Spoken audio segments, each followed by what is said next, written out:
Welcome to another edition of the Hawk Off the Press podcast. I'm your host, Gazette Hawkeyes reporter John Steppe. I'm excited to be joined by Iowa's head strength and conditioning coach, Raimond Braithwaite. Ray, thanks for joining me. Hey, John, thanks for having me.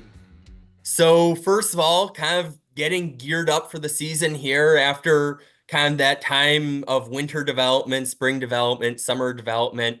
Who are kind of maybe some of the guys that have especially stood out over these last 6 or so months from a strength and conditioning standpoint? Oh, we've had a good chunk of guys that have made improvement over the last, 6, 7 months. The guys that come to mind right off the top of my head, Cade Pieper up at the O-line, Kenny Merriweather on the D-line, two younger guys that have really made huge strides. Aston Ostrenga has really done an excellent job. Carson Shire has really made a huge improvement in the weight room. Some younger skill guys that come to mind are Jarrett Bowie, Kamari Moulton, TJ Washington are all really young, young up and coming guys on this team that have made huge strides in the weight room. It seems like I've been hearing Kamari Moulton's name a lot. What is it about him that's kind of really stood out? Aside from what he's done in the weight room, his demeanor, the way there's something about Kamari, just the way he goes about his business, always has a smile on his face. I don't think he's had a bad day in the building since he's got here, and he's incredibly consistent. He's not like a high low roller coaster type kid. He's steady Eddie, which it makes it easy he's really easy to work with in that regard. And then with Bowie, somebody that Iowa fans saw him on the preseason depth chart, another young guy, as you were mentioning. What kind of in particular has stood out to you about him? He takes his training very seriously. When he gets into the weight room, it's not a laughy, jokey type of situation. He's really focused. He takes coaching and correction very well. Like, he's all about getting better, and I think that's helped him in his growth. You mentioned Cade Pieper with him, Solon Beef Days champion. Did you see that coming based on what you saw in the weight room this summer? I did. Like, he really popped last year, and I was talking to the guys about who's going to represent the group, and they said, well, Pieper's going to go out there. I'm like, well, has Pieper been practicing? Because guys in the past, they at least try to get a feel for it, and no, he hasn't practiced before. So I'm like, okay, here we go. But I had faith that Pieper, similar to Bowie, when it comes to competition and training, he gets very serious and he locks in. And so I had faith that he would bring it home for us. And then, especially last year, it seemed a lot of transfers coming in, less so this year. How does that work for you when you're kind of, rather in kind of the olden days of mostly getting guys who you kind of start with as a freshman within the strength program, when you're kind of inheriting somebody else, some other strength coach's work? That's an excellent question. And I approach it the same as bringing in a young person into a program as a freshman. Like, you really don't know what you're getting when you get them into the building. You don't have really a good feel for how they trained, athletic history, injury history, like anything, the smaller things that they may have to work on from a physical development standpoint. So with that being said, there has to be an evaluation and orientation period that you take them through in order to, first identify any type of dysfunctional movement patterns they may have developed over time, any type of asymmetries they may have developed over time. And then you have to teach them the way we want things to be done, because you can't get frustrated with a kid on the back end if you don't teach them the right way on the front end. So there's probably more similarities than differences in the way they've trained in the past. But the way movements are cued, for example, may be completely different here than the way they did them at their previous school. So we take our time. We take a week just between orientation and movement screening and evaluation, just to see exactly what we have. That way we can address, issues before they become bigger problems down the line. With kind of those asymmetries and some of the other things you were saying, what would be kind of an example of something that you might see kind of along those lines with a transfer? So in terms of a transfer, so through our movement screening, you might see an asymmetry between their right and left side of the body. You might identify a movement limitation through a certain joint. So say they might have a lack of mobility through their ankles, and when they squat, their heels come up. That's an example of a asymmetry that you might notice through movement screening. You might say like your right heel comes up or shifts, or your foot might shift when you go through a full range of motion overhead squat. This is a kind of a spitballing an example of something that you might see just through teaching and evaluation before you hand them a program and say off you go start training. You have to see how their body moves in different situations before you can make an educated have an educated idea of the most safe way for them to train. Is it difficult when, like, I'll use a guy like Nick Jackson, for example. He arrives last summer and, versus a freshman where you maybe have a little more on ramps, you know that Nick Jackson's can be counted on pretty quickly and you kind of have a couple months to do whatever you're going to get done before the season. Mm-hmm. So Nick was unique in that once he committed to us, you know, the closer, more so towards the time when he was going to come to school, set foot in Iowa, we would communicate. So we would talk a lot and kind of get a feel for where he was at physically. He gave me some insight on his training and his conditioning and things because he wasn't just sitting on the couch waiting to come to Iowa. He was doing a lot of training on his own. So, with that being said, it gave me a better feel for where Nick was at. But we still took him through a complete evaluation and orientation when he got here. But like you said, his on-ramp was a little more steep. Like we threw him in the fire a little quicker because we had a better feel for where he was at coming in. And then kind of physically with a guy like Caleb Brown also last year, kind of what was kind of that process of getting him from kind of the Ohio State, kind of whatever they had kind of set for him to what kind of you wanted to do here at Iowa with him? Mm. So we had to meet, again, with everybody. We try to meet them where they're at. So Caleb, on the flip side, younger athlete, right? So he's more on the earlier developmental end of the spectrum relative to Nick Jackson, who had, he comes here and he's already, fought 4 or 5 years in the college versus Caleb is not that. So once we go through the evaluation process, his programming is going to be more so on the developmental end versus the advanced, athlete end. So that's the biggest difference between where they ended up after the evaluation process. And then kind of oftentimes you kind of hear coaches with different thoughts on, one sport in high school specializing versus multi-sport. As kind of the person who kind of has a very large role in developing, whatever they do afterwards, kind of what you're getting from either of those results. Kind of, is it much different when you're working with a multi-sport athlete versus a one sport athlete? Is there one that you recommend to Oh, high schoolers? I like a generalist. I like a kid that has done multiple sports through high school because the skill sets that they develop through playing those multiple sports, they'll bring to football.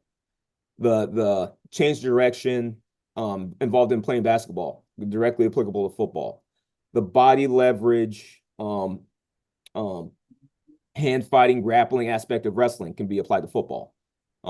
So the less specialized in one sport or two sports you are, I think the better, more well-rounded athlete you are when you get into our program. I think it's definitely the advantageous to play as many sports as possible when you're young, when you're in high school. Do everything, compete, and don't just compete at the stuff you're good at. Like that's a big evaluator in terms of we want to see guys that how are you going to do when you're not automatically the best, basketball player, the best track guy? You're going to still go out there and compete. Like we want guys that are going to compete regardless of what they're doing. So, And then you've kind of had the multi-sport athlete on steroids where you have, multi-sport athletes also playing multiple sports in college.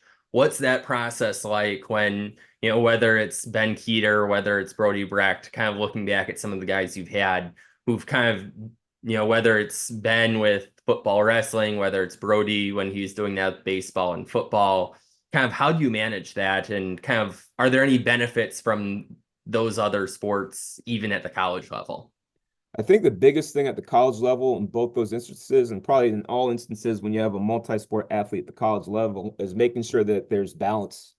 Like just because, it's the out of season for one sport and in season for the other sport doesn't mean that you can blast them. Like, for example, taking the football example, when we're in the out of season, we're training much harder and much higher intensity than we are in season for obvious reasons.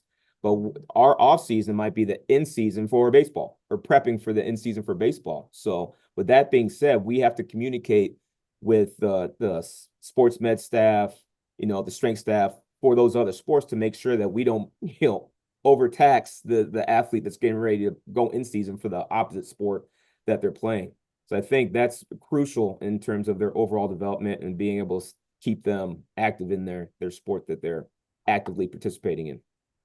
And then when you have a guy that has kind of a significant injury history, I think the first name that kind of comes to mind for a lot of Hawkeye fans is Cade McNamara.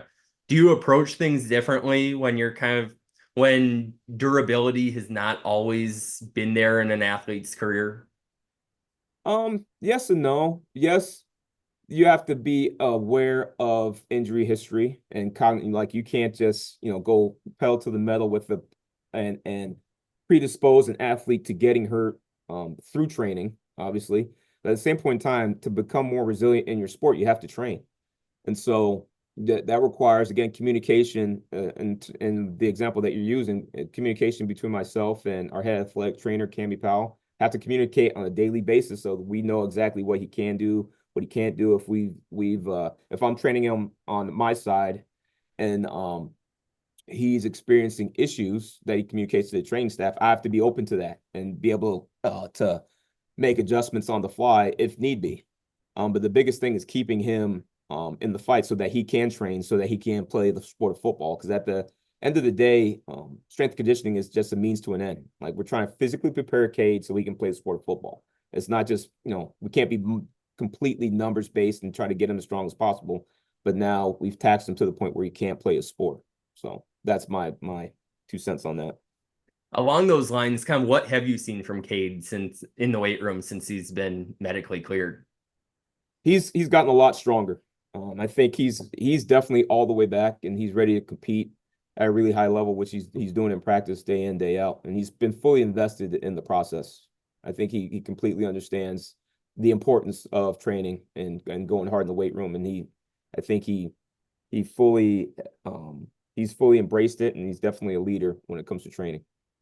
How much do you think that extra arm strength can help him kind of throughout it sounds like something simple, but how does that kind of translate into quarterback play? And what are some of the things that you think could be maybe easier, maybe that's not the best word for it, but kind of somewhat easier for him now on the football field than before? I think obviously arm strength for that position specifically is very important, and it's crucial for his success to be able to get the ball where it needs to be in a timely manner.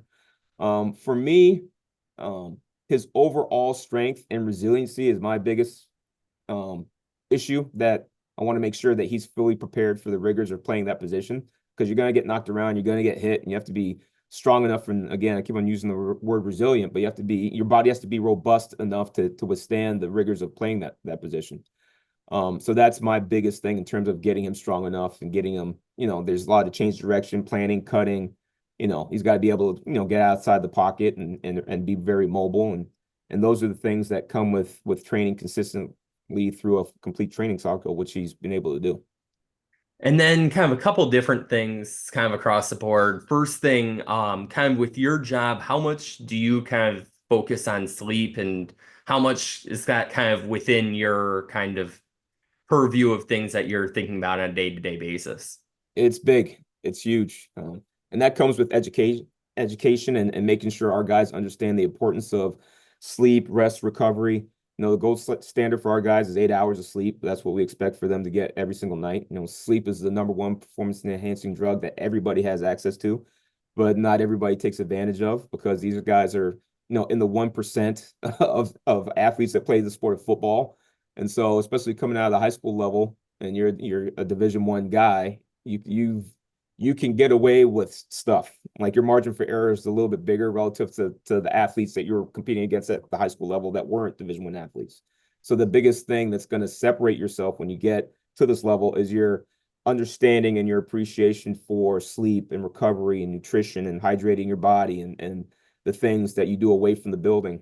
Um, our guys come in and train for 2 hours a day, and that's 2 hours of training that we have a complete grasp of intensity and volume and duration, all those things.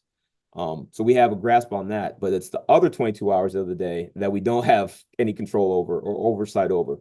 And so they have to understand that they have to nail those other 22 hours to really maximize the 2 hours that they're going to spend in our building. So sleep is crucial for all of that. Is that something that you're able to kind of log or track in any way, or Yeah, so early on, we track sleep with the freshmen. We have like sleep monitoring that we do with our freshmen just to create an understanding and routines and habits early on in their collegiate careers that they can carry forward as they progress to sophomores, juniors, and seniors.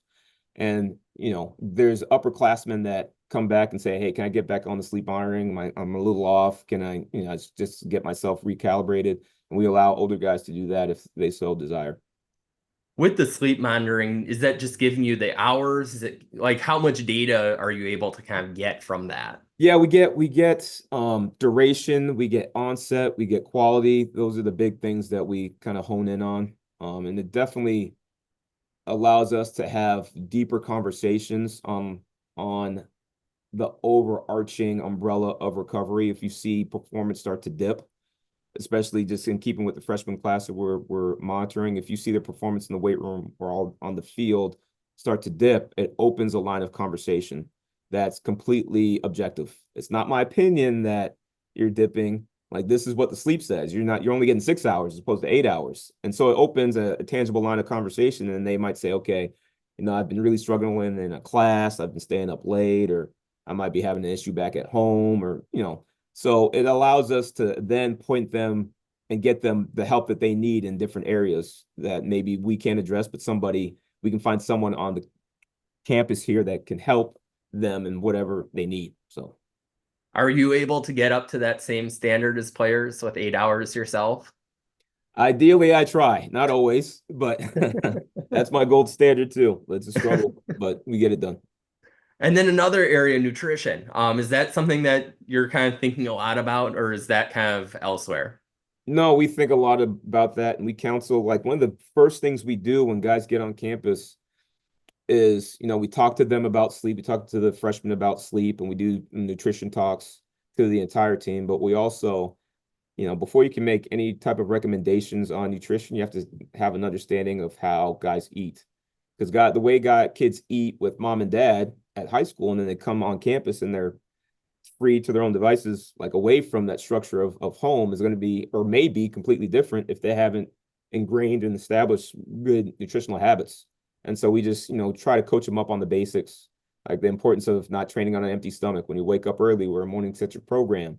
You may not be comfortable with training with food in your stomach, but you have to train with food in your stomach because the intensity is going to be much higher. The duration of training is going to be much higher. So just using that as an example of something basic that kids may take for granted, that they have to get educated on the importance of eat, how to eat, the timing of the eating. So those are all important things to establish early on. And then kind of along those lines, well, first of all, with mental health, is that another thing that kind of you guys spend a lot of time thinking about? It is, and we have a person on our staff that's responsible for sports psychology that definitely does deep dives with the team on areas of mental health and the importance of holistically taking care of your entire body, not just the physical, but also the mental. And then kind of any new areas that maybe weren't as much focused on 5, 10 years ago that now are kind of the new trends in terms of things that you're spending a little more time on now and focusing more on?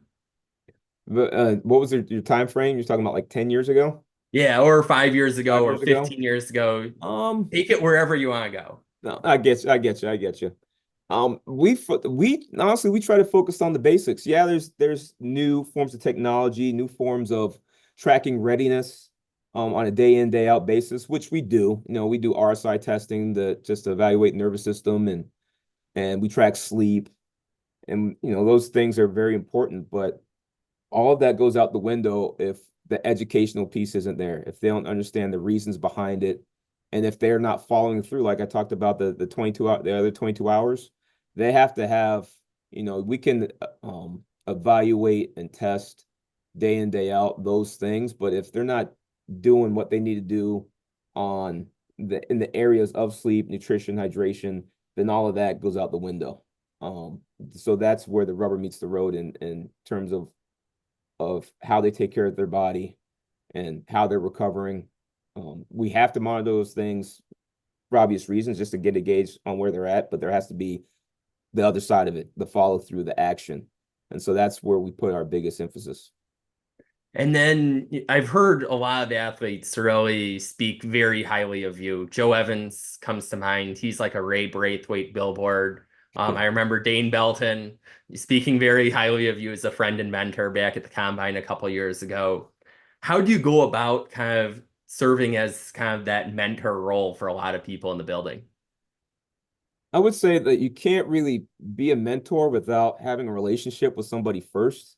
And I think that's where it starts. So, for example, every freshman that starts, like within their first, I would say 48 hours. So if their first training days on a Monday, that Tuesday, the very next day, I start meeting with kids in the summertime, their freshman year. And that meeting has nothing to do with sets, reps, how fast I see you running, body weight. I just want to get to know them on a personal level, because you can't again establish or become a mentor if it's all about business. If the day you get set foot in here, all I care about is what you do in the weight room and on the field, then that's not really mentorship.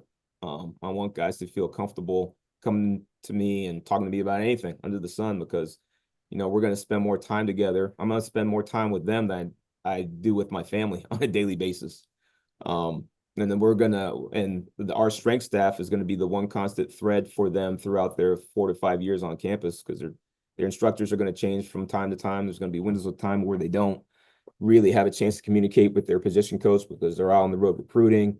So we're all fully invested in being mentors for our guys. And then kind of, is there anything you do to kind of foster that farther along in their careers, or do they just naturally then just kind of gravitate to your office? Well, once you establish that, you have to cultivate it, right? So it requires, being aware of when a guy might be moving differently, demeanor changes or mood changes that are atypical from that athlete. You can't just chalk it up to so and so is having a bad day. You have to actually check in on guys. Hey, how you doing? What's going on at home? You told me about your mom and she's doing this. Like, is she still, is she feeling better? Tell me about your little brother's, basketball game. How many points he score? This basic stuff, and then that can open conversations into other areas. So I think it's very important to not just take that for granted, but actually try to cultivate relationships, and then that's where the mentor piece kind of open up. Joe Evans has told the story a couple times of going into your office, not being so sure about this Cade McNamara guy coming in, and then they kind of become seemingly inseparable. How did you kind of see that develop, and what was your advice to Joe at that time? Oh, that's pretty accurate. Joe didn't know what to make of it, but I told him that it takes time, and kind of like what I just told you, like try to just talk to Cade, because Cade's a good guy too. And you would come to realize that you have more in common with Cade that you actually realized. And I'm glad that he was open to that. But that's Joe. Joe's a very mature guy. He calls balls and strikes, and he gets our culture and our program. And I think Cade does too. And I think that's why they both hit it off. With Joe, how much did it help when you had, such a veteran guy these last few years who was kind of able to preach what you were preaching? It was huge. And now, with Joe being out of the building, one of the things that has been passed down is that culture, like full belief, full investment in what we do and what we believed in. And he has handed that down to our current group of upperclassmen and our current group of seniors. And now there's a bunch of Joe Evans type guys walking around the building, doing things the right way. And they're our greatest resource is our guys, and the guys that they all get it and they're all fully invested. And I think that's the beauty of our program. Are there any kind of guys in particular that have especially kind of taken up that leadership mantle and taking over that Joe Evans role? Oh, we got a ton of them. I could probably rattle off 15, 16 names. Like Jay Higgins, Luke Lachey, Nick Jackson, Logan Jones. Like we have a bunch of guys. Deontay Craig, Quinn Schulte, all of them. They're all fully invested. They all think the right way, and they're all are what's going to drive this team this year. So now it's already been, if I'm doing my math right, 4+ years for you as head strength coach. Yes. Is there kind of any, obviously starting under challenging circumstances, are there any kind of specific things that you're especially proud of from your 4+ year tenure in this position? That's a great question. I would go back to the relationships that have been formed through these last 4 years. Yeah, the start was rough for everybody involved, but it made me truly appreciate our staff, our kids, more specifically the kids, like everybody in the building. Made me appreciate everybody in the building. But like I said, our biggest resource and the strength of our team comes from our locker room, and from the guys that our coaching staff has identified that fit our program. That's been the most fulfilling thing, just being a part of the entire process and working with high caliber guys. Like we don't have good guys, we have great guys, and that's the most fulfilling thing over the last 4 or 5 years. It's really made me appreciate our Is there guys. anything you've kind of especially learned from this experience? Um, the thing I've learned the most, take every day as it comes. Don't think too far ahead. Just focus on what's right directly in front of you. Make sure your head is where your feet are. Don't, because you get in trouble when you start thinking too far in advance. The most important thing we're doing any single day is what we're doing immediately. So the most important thing right now is this conversation I'm having with you. And when this conversation's over, I'll move on to the next thing. But that's one of the things that, you can't get too caught in the weeds of what's coming up. Like what's coming up is going to get here eventually. But you'll screw up what's coming up if you don't focus on the now. So that's the biggest thing. Well, thanks for joining me. Oh, thank you for having me again, John. I appreciate it. Good conversation. Yes, absolutely. And thanks to our listeners for tuning in. Until next time, we will talk Hawks later.